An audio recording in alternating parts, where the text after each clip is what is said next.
यहाँ पे देख सकते हो। अब नेक्स्ट टॉपिक करेंगे कंडीशंस फॉर इक्विलिब्रियम। इक्विलिब्रियम के लिए कौन कौन सी कंडीशंस नेसेसरी होती है। Conditions conditions for equilibrium.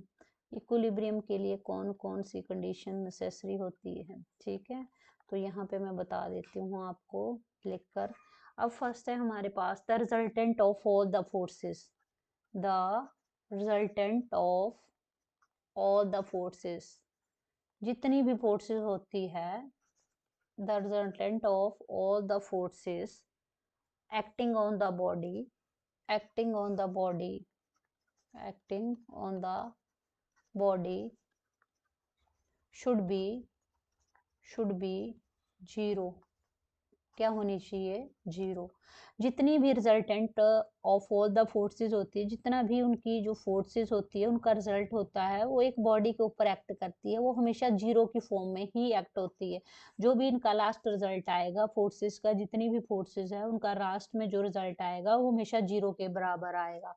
ऐसे सिंपल लैंग्वेज में समझ लो। नेक्स्ट है द एल्जेब्रिक सम। क्या होता है एल्जेब्रिक सम, सबको पता है एल्जेब्रिक सम क्या होता है। जो एल्जेब्रिक सम होता है, movement of all the forces, जितनी भी हमारे पास movements of all the forces, जितनी भी फोर्सेस होती है उनकी मूवमेंट्स होती है, उसका एल्जेब्रिक सम होता है। वो भी किसके ऊपर एक्ट करता है, बॉडी के ऊपर ही एक्ट करेगा ना। हर एक चीज बॉडी के ऊपर एक्ट होती है तभी तो रिएक्शन होता है। Acting on the body about the point of rotation. Point of rotation क्या होता है, पाइवोट पॉइंट, ठीक है। About the point of, about the point of rotation, ठीक है। शुड बी जीरो, क्या होनी चाहिए हमेशा, शुड बी जीरो, ठीक है। अब यहाँ पे स्पेस है नहीं तो मैं यहाँ पे लिख देती हूँ, ठीक है। शुड बी जीरो, समझ आया।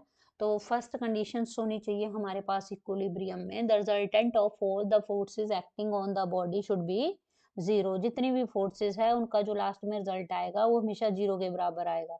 सेकंड है the algebraic sum of moments of all the forces acting on the body about the point of rotation should be zero. तो हमेशा क्या होना चाहिए हमारे पास, जो एल्जेब्रिक सम होता है जितने भी मोमेंट्स ऑफ फोर्सेस का, वो हमेशा किसके ऊपर, बॉडी के ऊपर एक्ट होगा और हमेशा पॉइंट ऑफ रोटेशन से ही होगा, ठीक है। पॉइंट ऑफ रोटेशन से लेंगे उसको हम पाइवोट पॉइंट से ही, वो हमेशा क्या होगा, जीरो होगा। मतलब दोनों की कंडीशन जीरो होगी, चाहे आप रिजल्टेंट की फॉर्म में लो फोर्सेस के, चाहे algebraic sum of moment of all the forces की फॉर्म में लो, तो रिजल्ट क्या आएगा, हमेशा जीरो आएगा।